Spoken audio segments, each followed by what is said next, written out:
여러분이 요새 전 세계적으로 한류 열풍과 더불어 한국 이민이 각광받고 있는 거 아시죠? 잠시만요. 많은 시민들이 모인 가운데 진실을 밝히고 싶어서요. 무슨 말씀이신지 모르겠는데 저희 부서는 실제 자료에 기반한 사실만 전하고 있습니다. 그러면 당신이 말하는 한국은 중국으로 말해야 될 것 같은데요? 여기 한 아시아인 시민이 한국인들의 최종 꿈은 선진국, 중국으로의 이민이라는 어처구니없는 발표를 진행하고 있습니다. 그런데 바로 그 순간 발표를 지켜보던 외국인 부장의 한마디에 아시아인 시민은 갑자기 입을 꾹 닫아버리고는 당황하고 마는데요. 대체 이곳 강연장에서는 무슨 일이 있었던 것일까요? 감동시작 애청자 여러분, 영상 시작 전 좋아요와 불우이웃을 위해 끝까지 시청 부탁드립니다. 안녕하세요. 저는 현재 미국의 뉴욕주에서 다문화정책 부서에 근무 중인 미국인 크리스티나라고 합니다.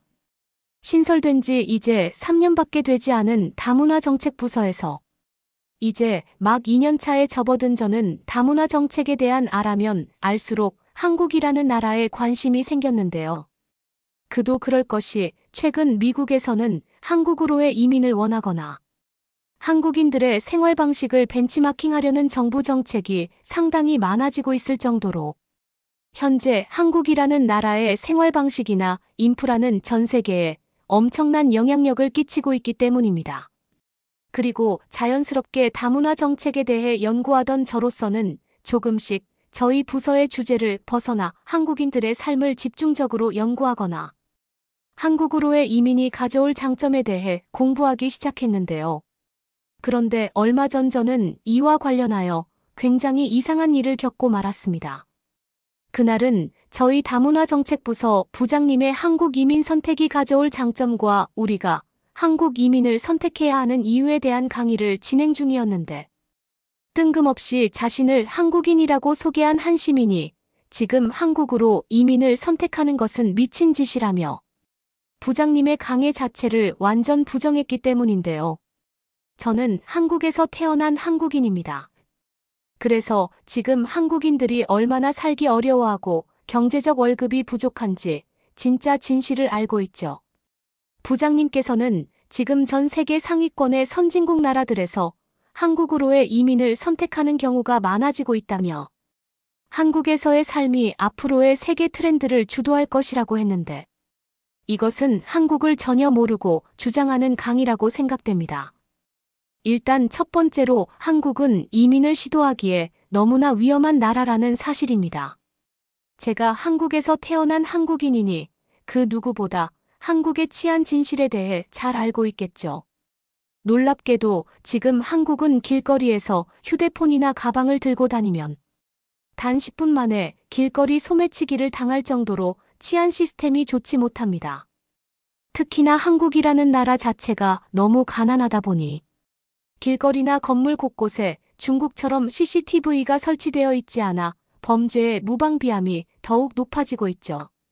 그런데 어떻게 이런 위험한 나라로의 이민을 강요하는지 잘 모르겠습니다. 차라리 치안도 안전하고 경제적으로 부유하기까지 한 중국이면 모를까? 한국은 절대적으로 이민을 시도해서는 안 되는 후진국의 나라입니다.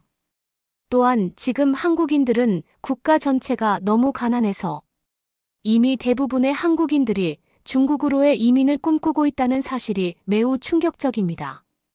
유럽권의 나라들은 한국의 후진국 실체나 가난한 문제를 모른 채 한국인들의 겉모습만 보고 이민을 선택하고 있지만 실제 한국에서 거주하는 한국인들은 오히려 한국을 떠나 중국으로의 이민이 성공하기를 꿈처럼 여기고 있죠.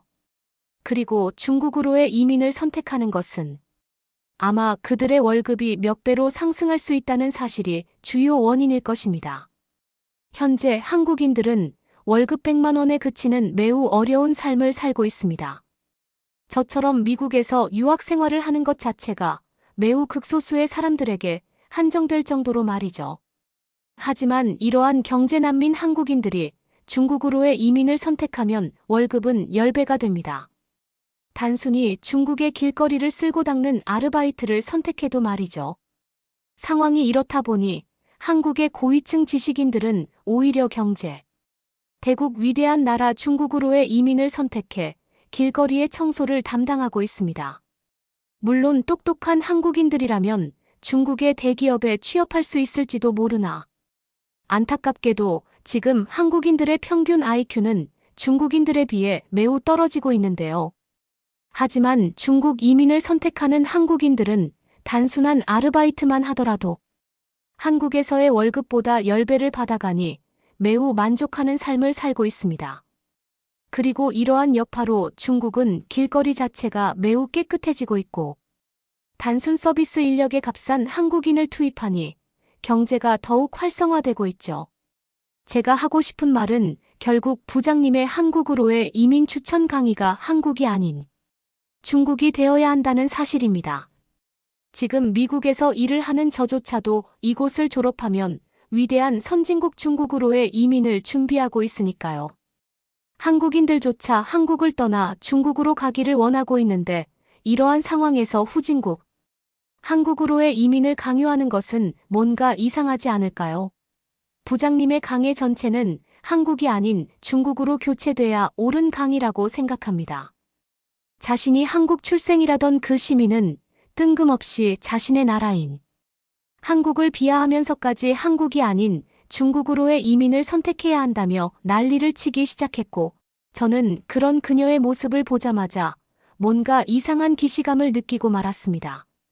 그도 그럴 것이 저희 부서에서 부장님의 추천을 받고 한국으로 이민을 선택한 몇몇 시민들은 한국에서의 생활에 너무 만족한다며, 특히 급여 부분과 치안에서 다른 나라와는 비교조차 되지 않는다고 굉장히 뿌듯해했는데 그 한국 시민의 발언들은 그것과는 완전히 반대였기 때문이죠.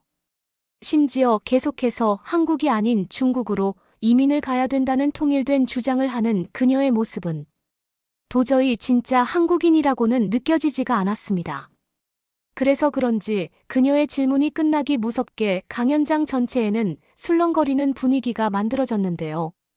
저뿐만 아니라 옆에 있던 다른 부서 친구들조차 저 사람 진짜 한국인이 맞냐며 자신이 한국 여행을 경험했을 때는 치안을 걱정할 필요조차 없는 것은 물론 한국인들의 삶 자체가 너무나 부유하게 평준화되어 있어서 감탄하기만 했었는데 그와 완전히 반대인 저 한국인 시민의 발언이 이해가 되지 않는다는 반응을 보이기도 했습니다. 결국 저는 참지 못하고 그녀에게 정말 한국인이 맞냐며 질문을 던지고 말았는데요. 그러자 그 한국인 시민은 갑자기 한국인을 처음 보냐며 길길이 날뛰기 시작하더니 뜬금없이 부장님을 향해 자신이 한국인으로 보이지 않냐면서 이해할 수 없는 행동을 하기 시작했습니다. 그런데 바로 그때 상황을 지켜보던 부장님의 입에서 나온 한마디는 강연장 전체를 뒤집어버리고 말았는데요. 지금까지 저는 다양한 한국의 이민 문화와 생활 방식을 연구하면서 많은 한국인들을 접해왔습니다.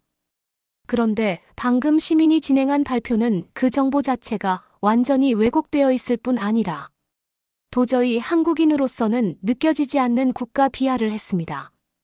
물론 자신의 나라가 100% 좋을 수는 없겠지만 시민은 계속해서 한국 이민이 아닌 중국으로의 이민을 선택하는 것이 좋을 것이라며 의도적인 방향을 제시했고 이는 한국인을 많이 만나왔던 저로서는 굉장히 의문스러울 수밖에 없었죠. 실제로 최근 저에게는 중국 정부 관계자나 중국 부장에게서 이상한 비리 제안이 오고 있습니다.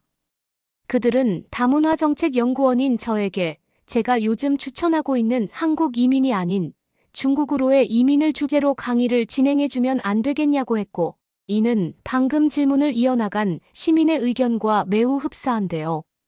특히나 한국이라는 국가 자체와 그 사람들의 생활 방식 그리고 월급에 관련한 부분을 계속해서 깎아내리는 것까지 중국 정부 관계자들과 태도가 거의 흡사합니다. 이러한 관점에서 시민에게 제가 한 가지 묻고 싶은 것이 있는데 혹시 세종대왕이나 훈민정음이 뭔지 설명할 수 있을까요? 부장님께서는 한국에 조금이라도 관심이 있으면 충분히 알고 있을 만한 확실한 질문을 던지셨고 강연장에 모든 시민들은 그 한국인 시민을 주목하고만 있었는데요. 하지만 놀랍게도 자신이 한국 출생이라고 주장하던 그 시민은 뜬금없이 두통 때문에 지금 아무것도 기억이 나지 않는다며 답변을 회피하는 모습을 보였습니다.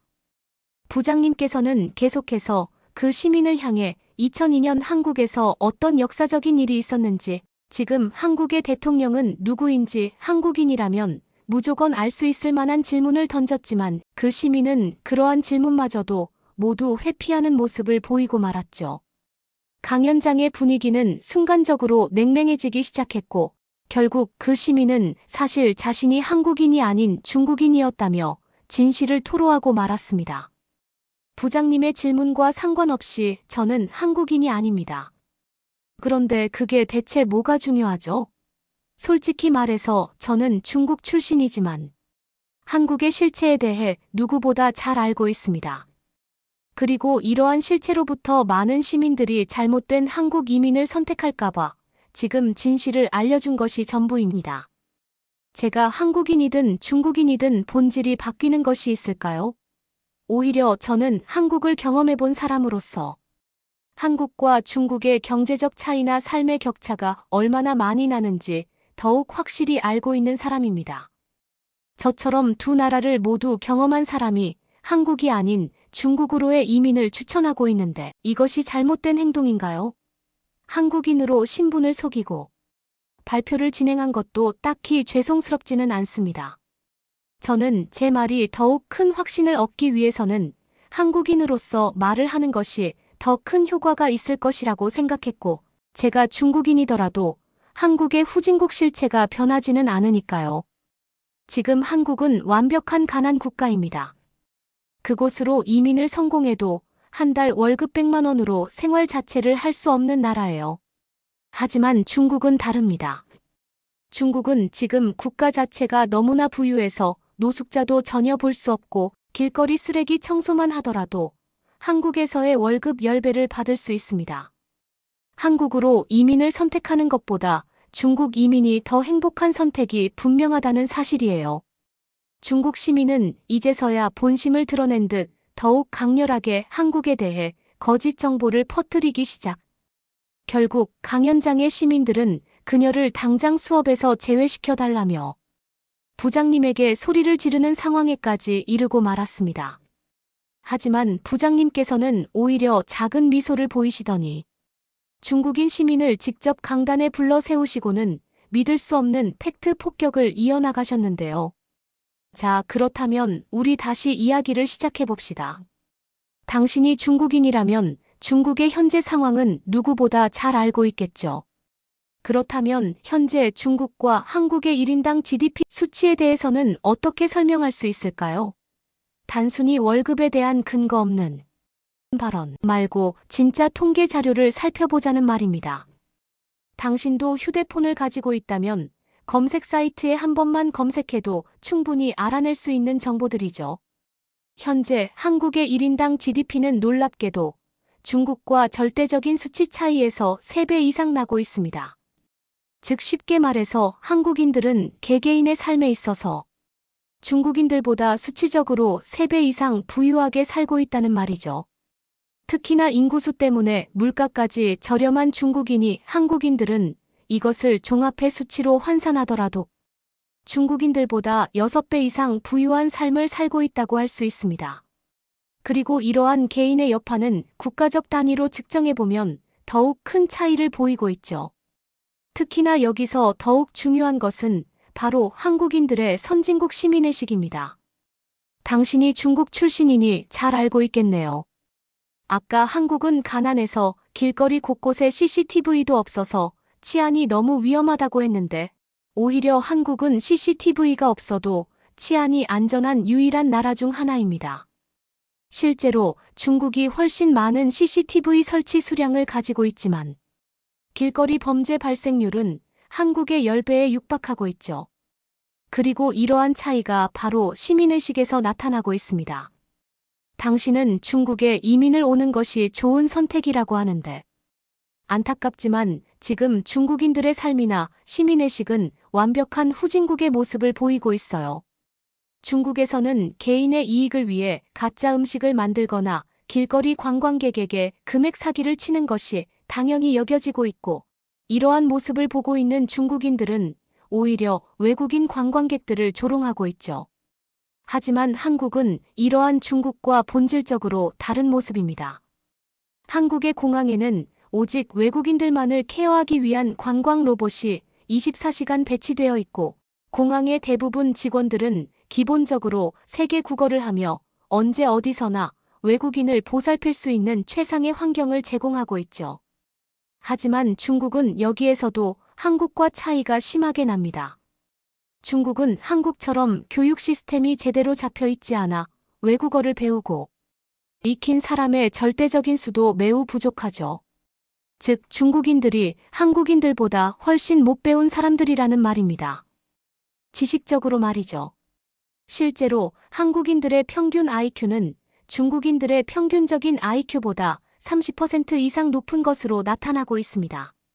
모든 상황을 수치를 통한 공식적으로 확인해보면 중국은 완벽한 후진국, 그리고 한국은 완벽한 선진국의 모습을 보이고 있죠.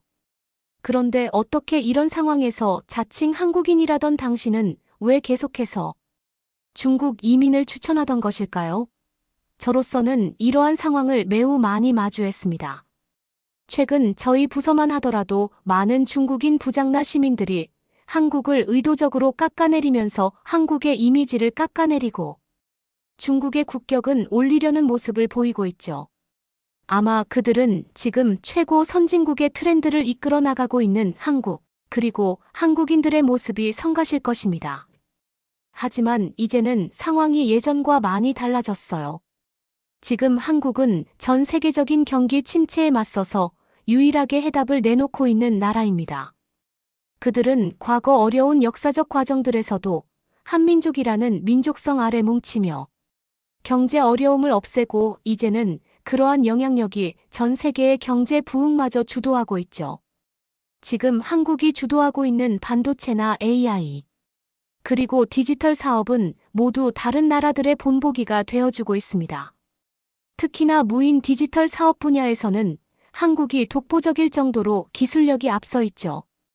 그저 단순히 인구수로만 밀어붙이며 아무런 지식적 수준이 없는 값싼 노동력으로 물건을 생산하는 당신의 출생국가 중국과는 차원이 다르다는 의미입니다.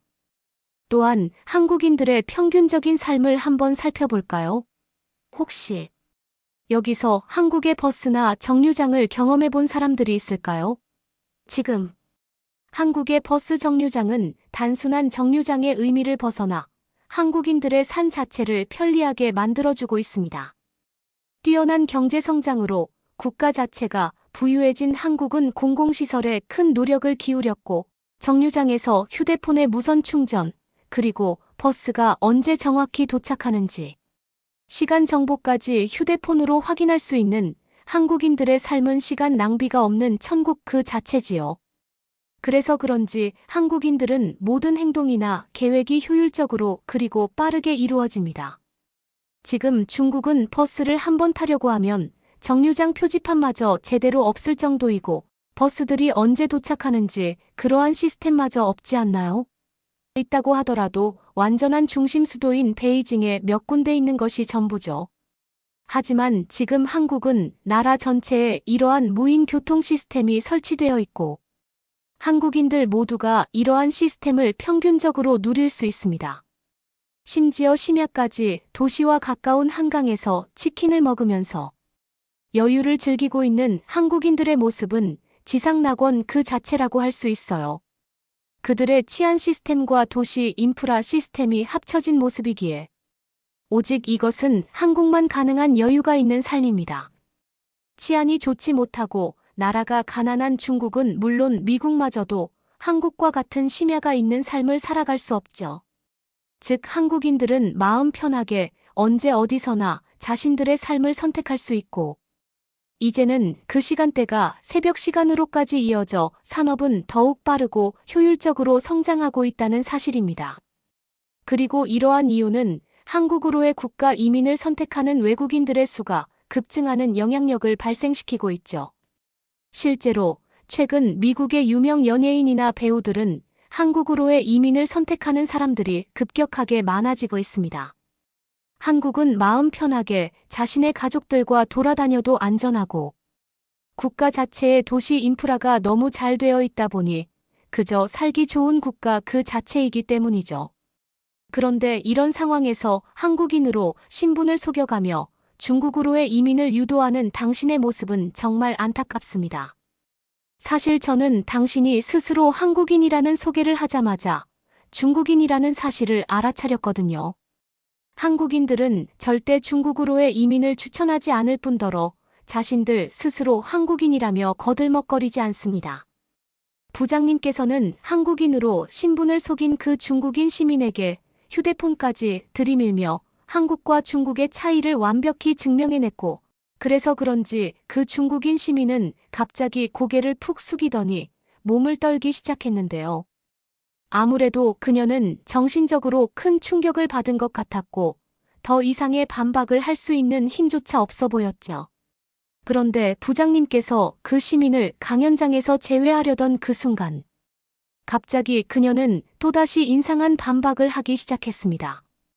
부장님의 주장은 전부 거짓입니다.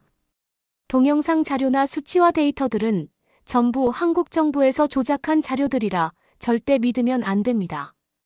그런데 부장님께서는 그러한 주장을 지금 강연장에 있는 수백 명의 시민들에게 강요하고 있어요.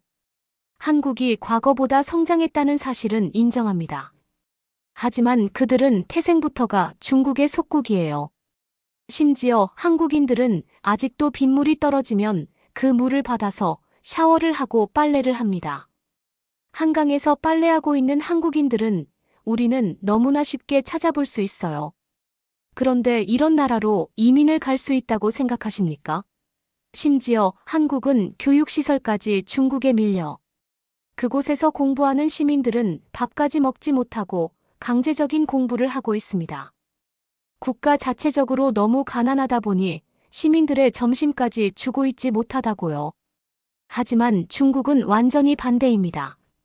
지금 중국은 점심시간마다 감자와 고구마로 만든 샐러드와 찜 요리가 나오고 있고, 중국인 시민들은 너무나 좋은 환경에서 부유하게 공부를 하고 있어요.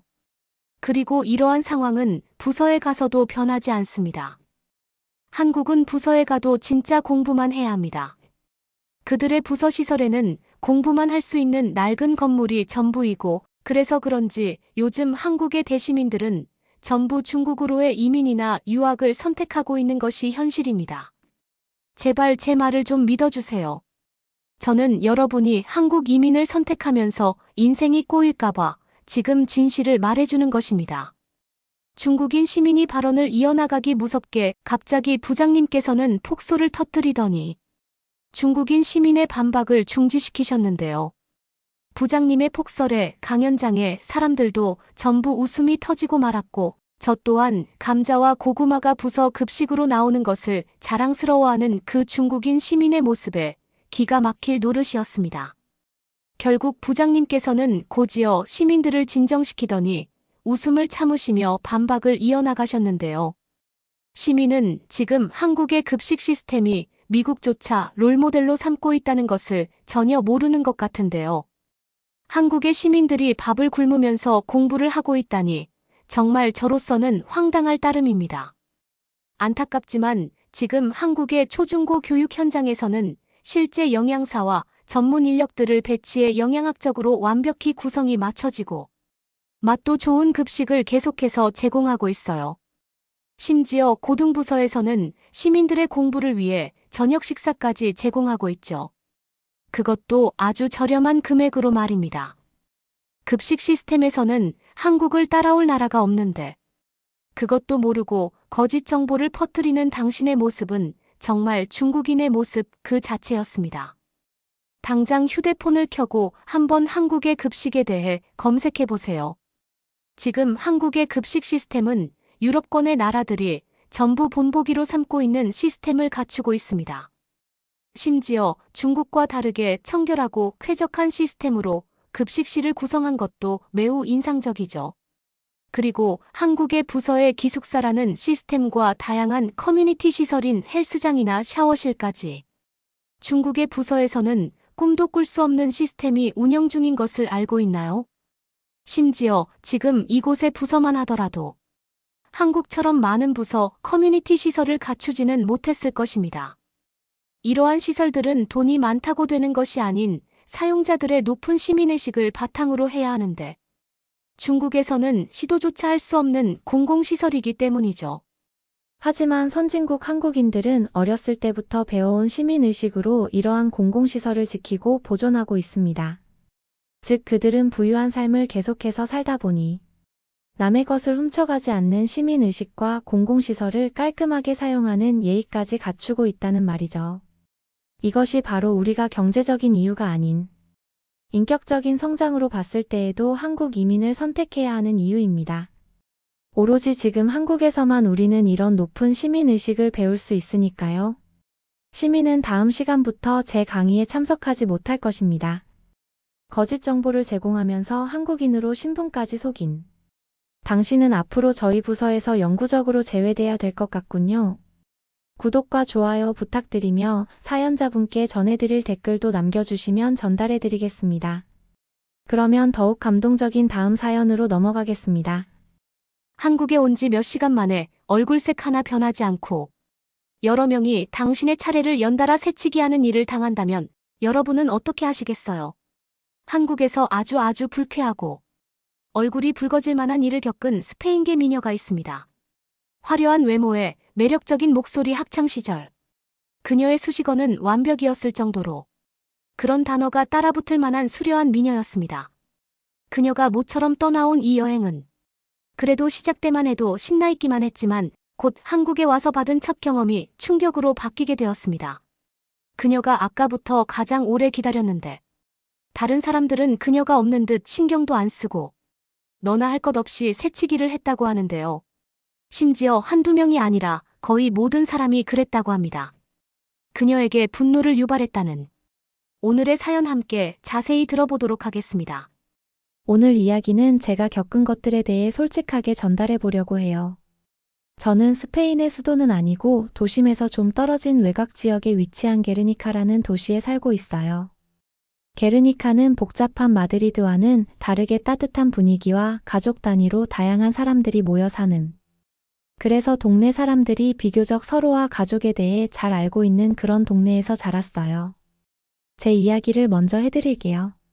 저는 2000년 여름에 그라나다에서 태어나서 10살 때 게르니카로 이사를 왔어요.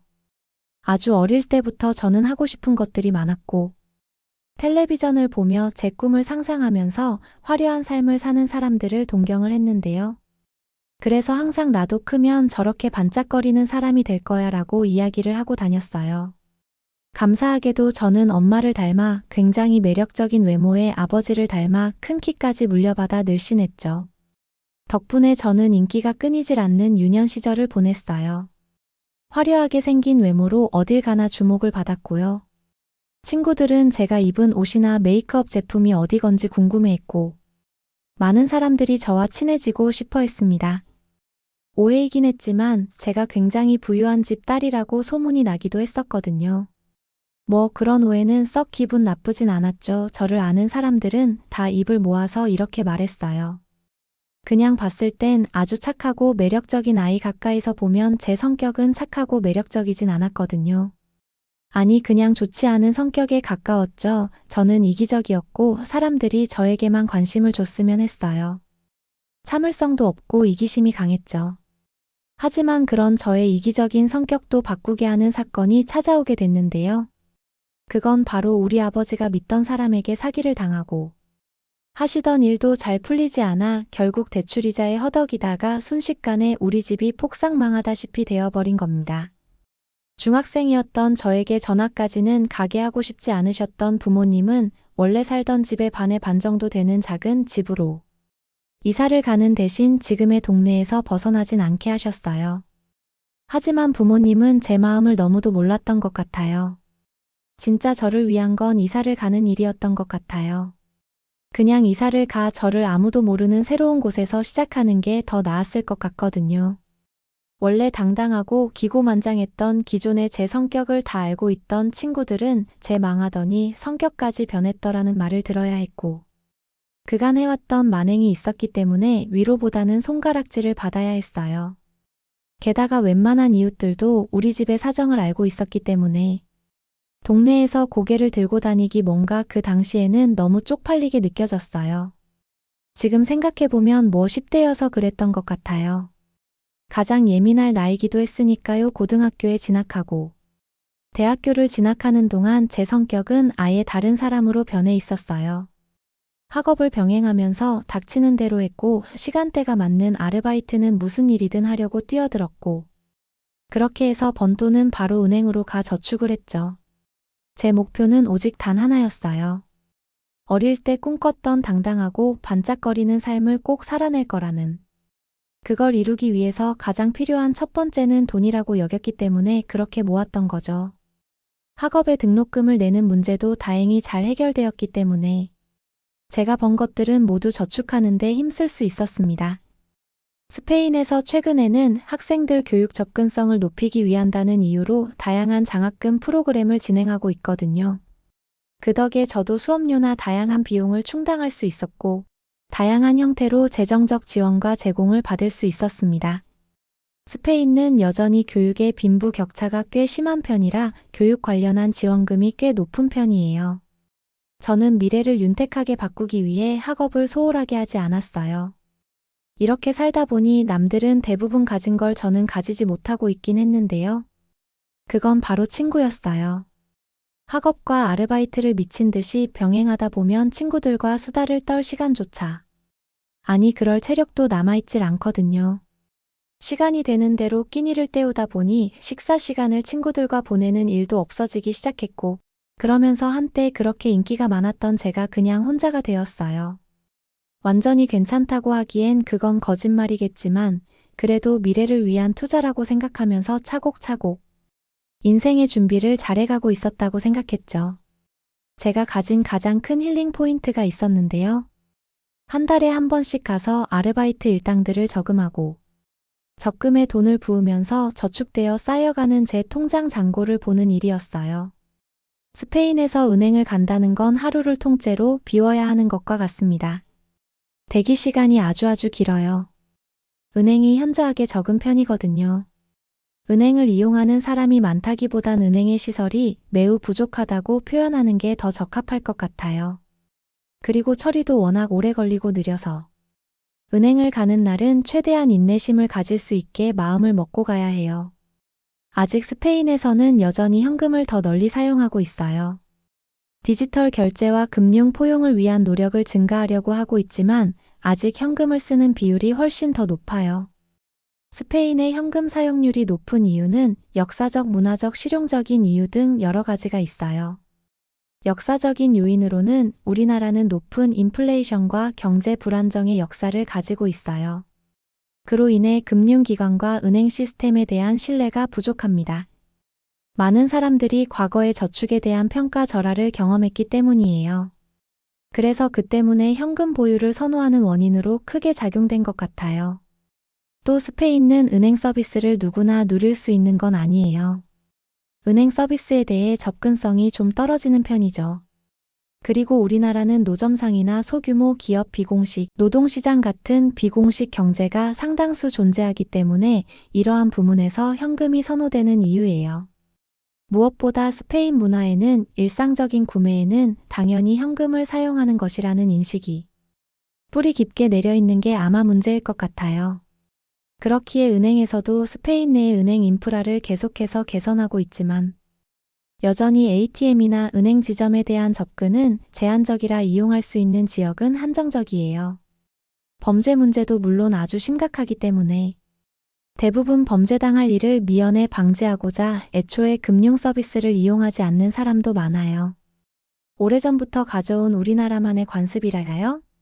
우리나라 사람들은 대부분 디지털에서 보는 전자식 금융보다 실물, 화폐를 더 편안하게 느껴요. 그래서 우리나라의 은행들은 더 많은 사람들에게 은행 서비스 이용객을 유치하려고 적금을 넣는 사람들에게 큰 이벤트를 진행하거나 이자율이 높은 상품들을 내놓는 경우가 많아요.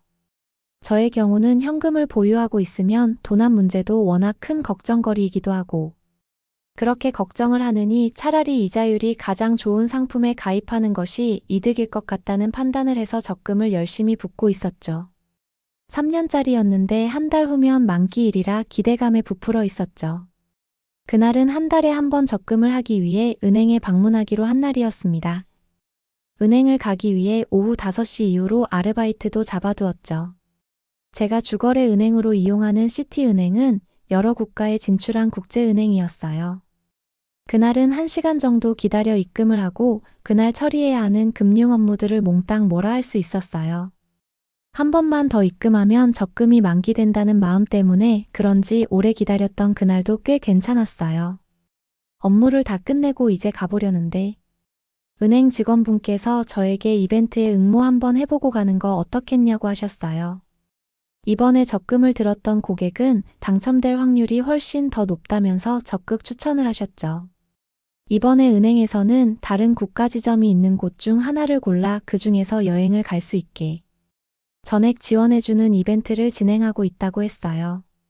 저는 작은 뽑기에서도 단 한 번도 좋은 것이 나와 본 적이 없는 사람이었거든요. 그래서 그냥 됐다고 했죠. 그런데 경품 조건이 너무 좋았어요. 저는 이벤트에 응모를 하고 그날 늘 그랬던 것처럼 아르바이트를 하러 갔고 그렇게 3주 정도가 흘렀어요. 세상에나 믿을 수 없었죠. 제가 응모에 당첨된 일인이 되고 말았다는 연락이었습니다. 저는 너무 좋아 소리를 쫙 지르면서 어쩔 줄 모르겠더라고요. 설마 되겠어 하고 참여해 본 건데 제 삶에 처음으로 찾아온 가장 큰 행운이었으니까요.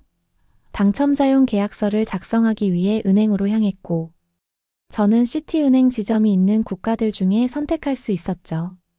저는 아시아권 중에서 선택이 가능했습니다. 선택할 수 있는 선택지로는 중국, 인도, 일본, 한국, 러시아, 인도네시아, 태국, 필리핀, 싱가포르, 터키, 네팔 등이 있었는데요. 아시아는 평소에도 꼭 가보고 싶었거든요.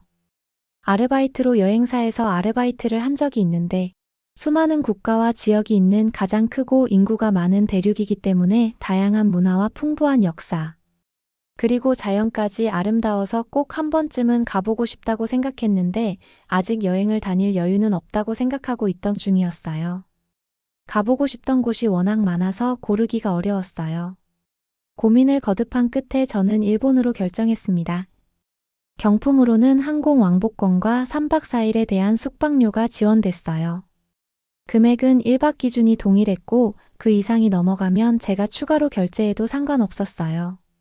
하지만 웬만해서는 그 금액을 넘어가는 숙소는 없었죠.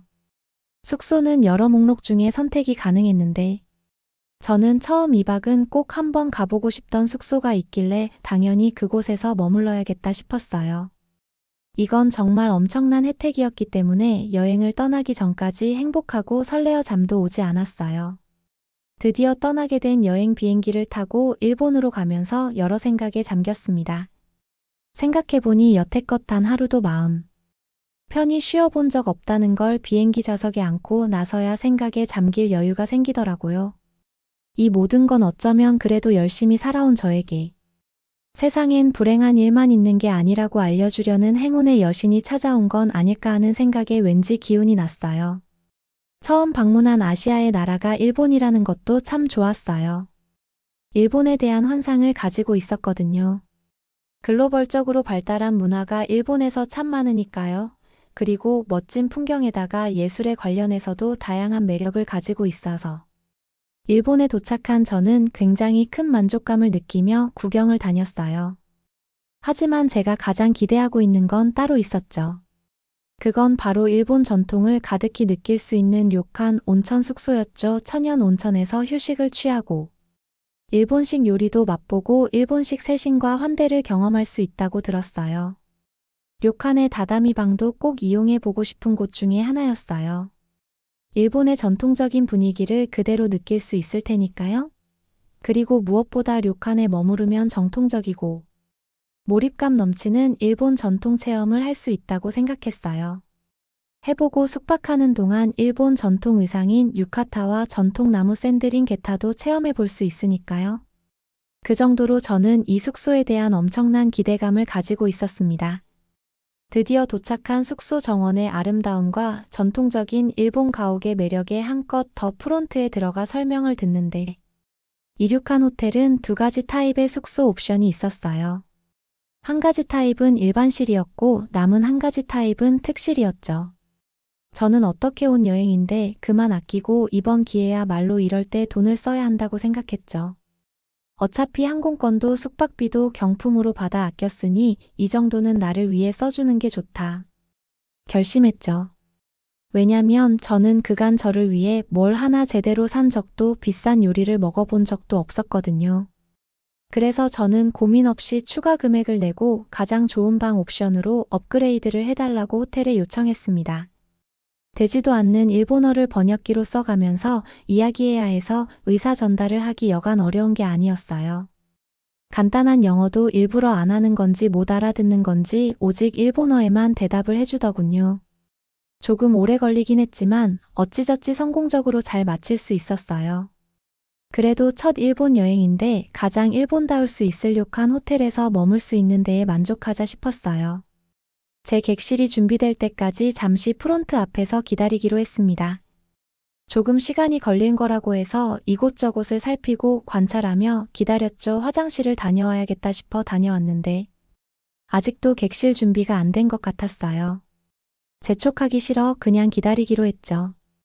프론트에는 아까 저를 안내해줬던 직원이 안 보이는 걸 보니 물어볼 사람도 딱히 없었거든요. 그런데 이상한 걸 발견했어요.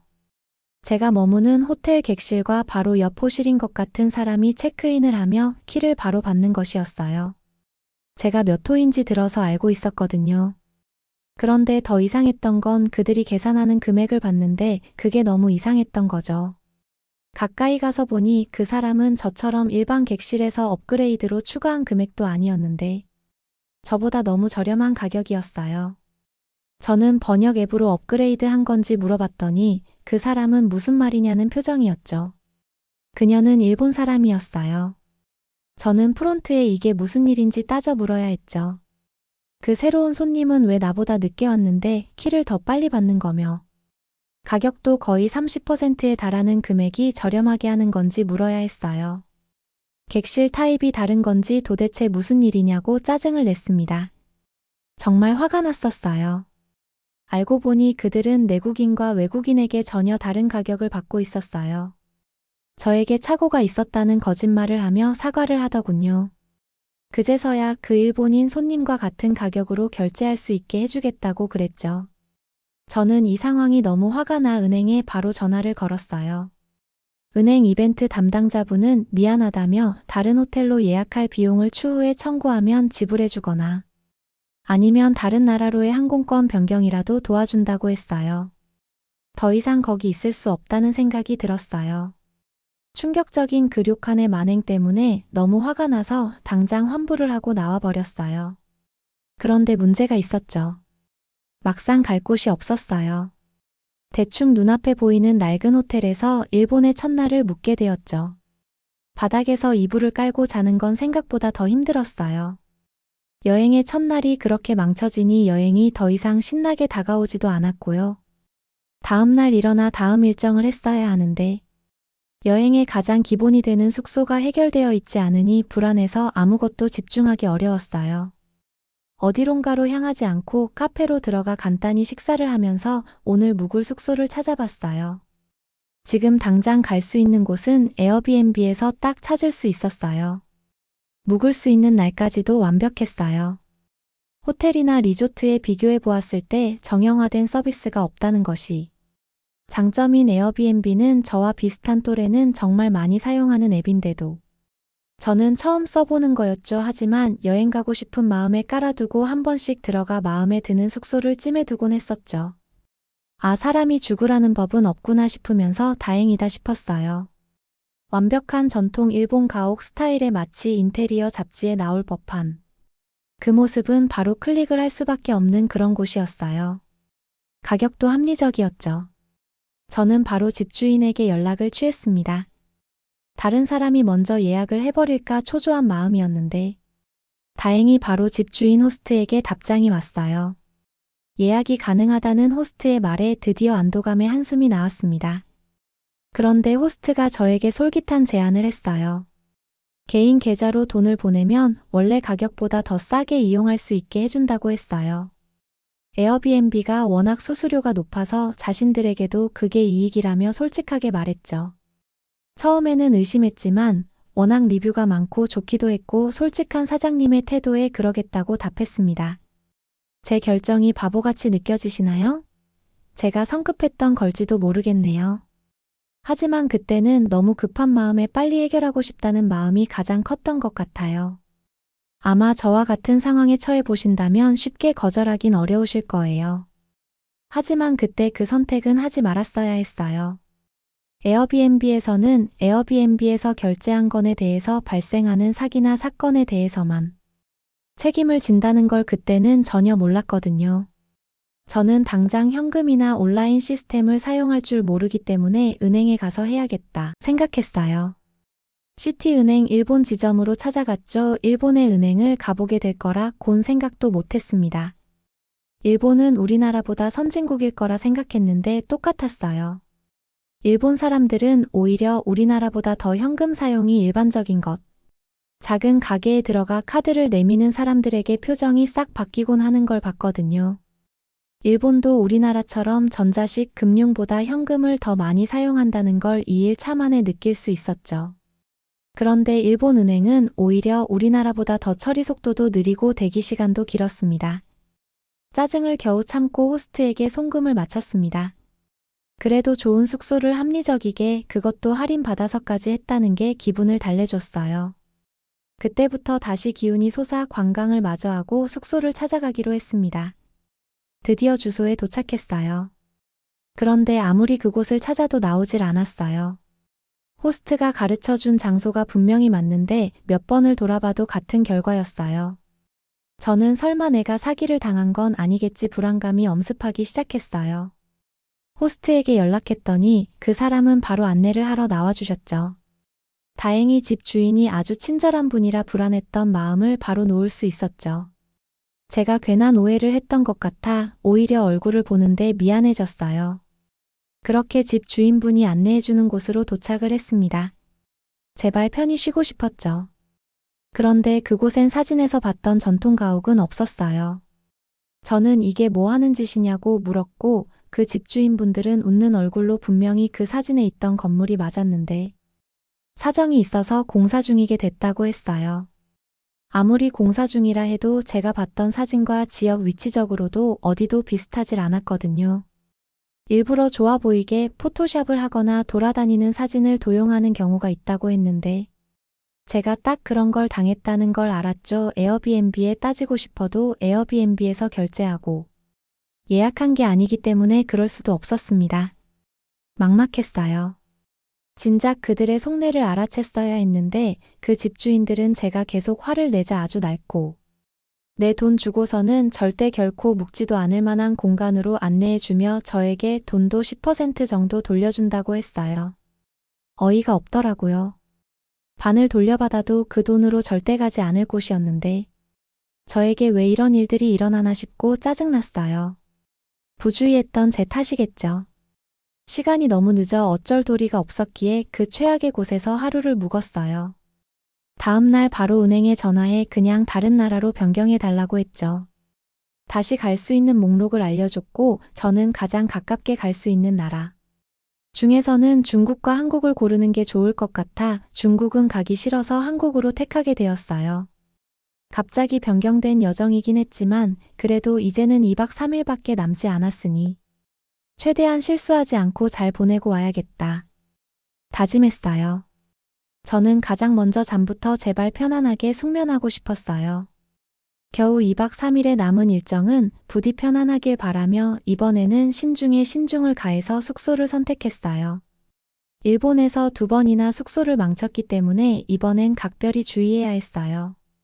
인터넷으로 사기를 피하는 방법도 여러 번 알아봤죠. 거기에 쓰여진 걸 보니 리뷰가 너무 좋은 곳도 오히려 사기일 수 있으니 조심해야 한다고 했어요. 생각해보면 실제 리뷰가 달리려면 생각보다 오랜 시간이 걸려요. 이용자들은 바로바로 리뷰를 써주진 않거든요. 그리고 포토샵으로 사진을 위조하는 곳도 많고 서툰 영어로 쓰여 있거나 한 단어를 반복해 쓰는 곳도 주의해야 한다고 했죠. 일본에서 실패했기 때문에 이번에는 한국에서 가장 한국다움을 느낄 수 있는 전통 한옥의 숙소로 골랐어요. 위치, 가격, 약관, 리뷰까지 꼼꼼하게 봤어요. 이번에는 틀림없이 모든 것이 완벽했죠. 호스트에게 가는 길과 체크인에 대한 안내를 받았고, 그동안 최대한 한국에서 많은 것들을 관광하고 숙소로 가야겠다 생각했어요. 한국에 도착해서 본 한국 공항은 일본 공항이나 우리나라 공항에 비하면 몇십 년은 미래에 와 있는 것 같았어요. 돌아다니는 로봇들이며 최첨단 시스템 절차 등이 눈을 휘둥그레해지게 만들었죠. 공항의 시설도 너무 멋져서 내부를 더 구경하고 싶었는데 시간을 더 이상 보낼 수가 없어 아쉽게 이동해야 했습니다. 한국의 고궁과 대표 박물관을 가는 것이 첫 목적지였습니다. 저는 남은 일정은 최대한 제 첫 여행을 좋은 기억들과 추억으로 가득 채우리라 생각했어요. 버스를 타고 서울로 향했어요. 창밖에 서울로 가는 길은 정말 아름다웠어요. 버스에서 내린 저의 첫 경로는 시티은행 서울 지점이었어요. 한국 돈이 하나도 없어서 현금이 필요했으니까요. 버스에 내려 한국 거리에는 한 블록에서도 ATM과 은행을 몇 개씩이나 봤을 만큼 엄청난 개수였죠. 그걸 보니 우리나라와 자연스럽게 비교할 수밖에 없었어요. 한국 사람들은 알고 있을까요? 누구나 이 정도로 많은 은행을 이용할 수 없다는 걸 말이에요. 드디어 은행에 도착해 문을 열고 들어갔는데, 아니 한국에는 은행도 많은데 제가 갔던 지점도 이용하는 이용객들이 굉장히 많았어요. 하지만 우리나라와 전혀 달랐던 점은 사람들의 회전율이 놀라울 정도로 빨랐다는 겁니다.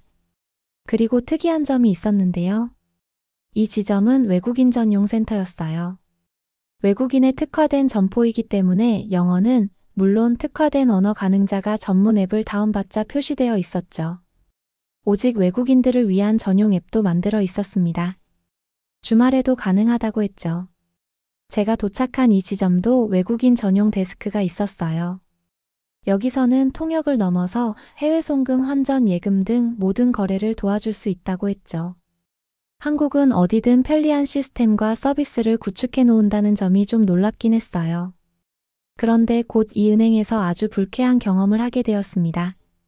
한국은 일본과 또 다른 불쾌함이었어요.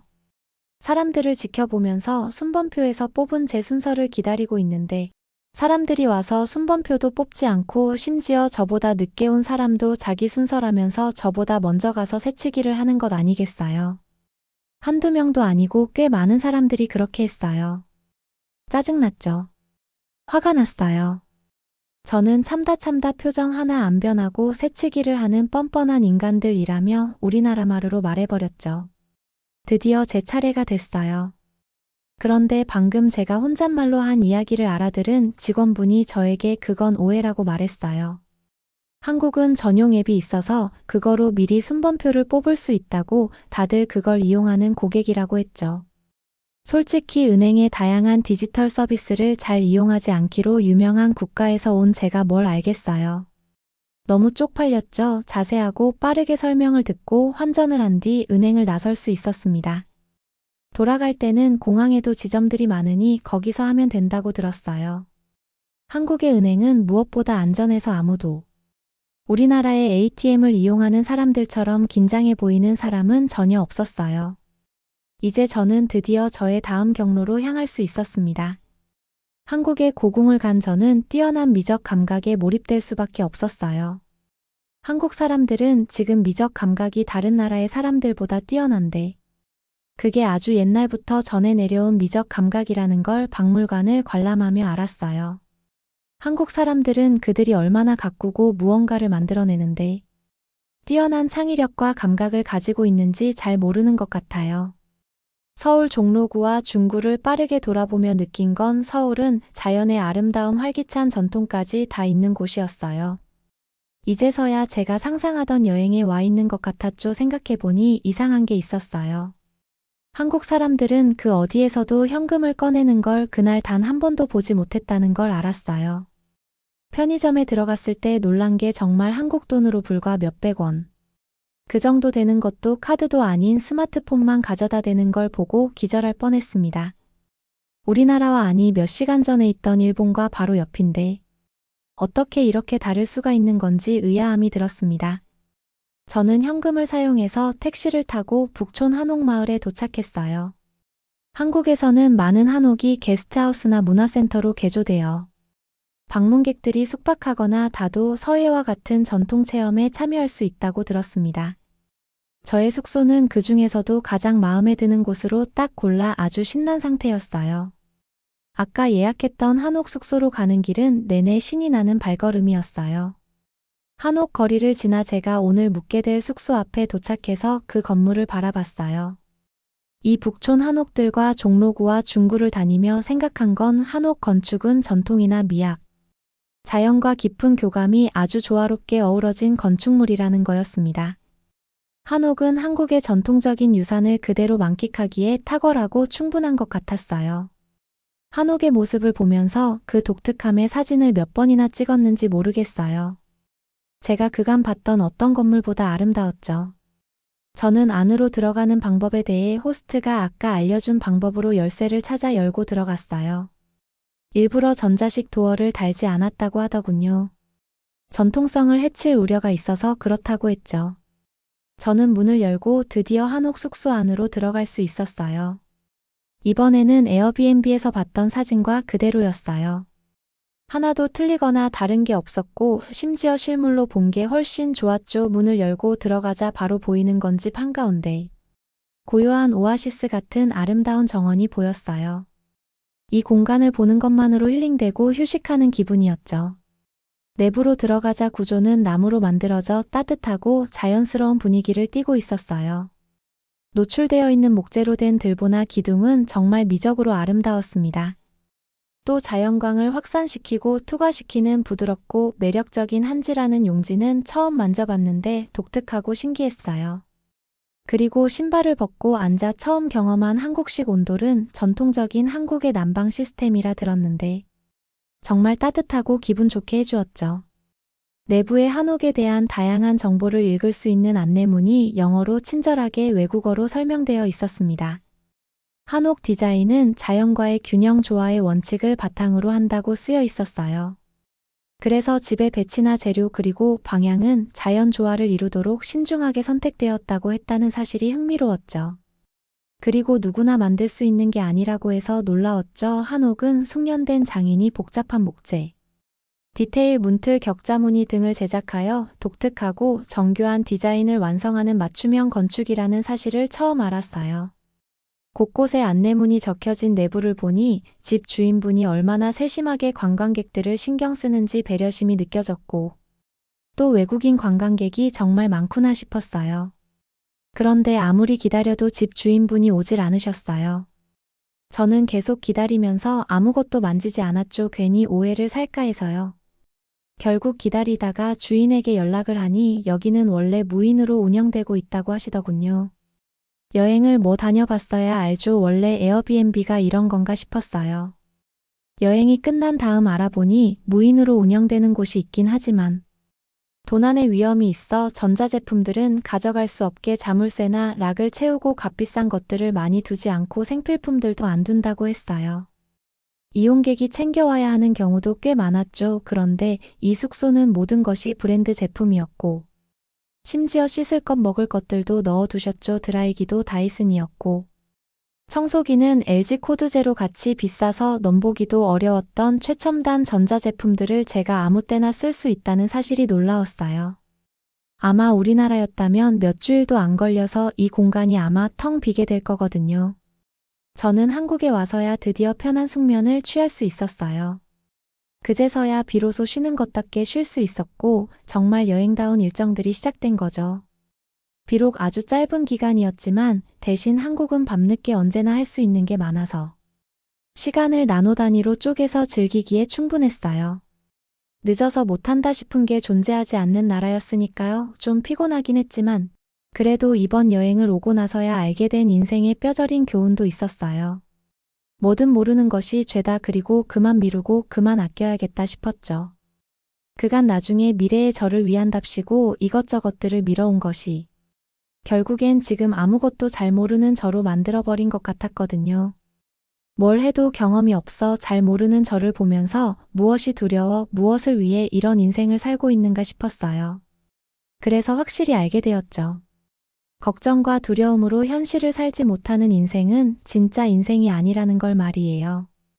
여러분은 어떻게 보셨나요? 응원과 격려의 한마디씩을 댓글로 남겨주시기 바랍니다. 사연자분들에게 전달해드리겠습니다. 실제 사연 제보를 받고 있습니다. 채택되신 분께는 작은 선물도 보내드리고 있습니다. 저희의 사연이 여러분의 하루에 작은 힘이 될 수 있었으면 좋겠습니다. 감동적인 사연을 주변 분들과 이야기 나눠보세요. 더욱더 좋은 영상으로 다시 찾아뵙겠습니다.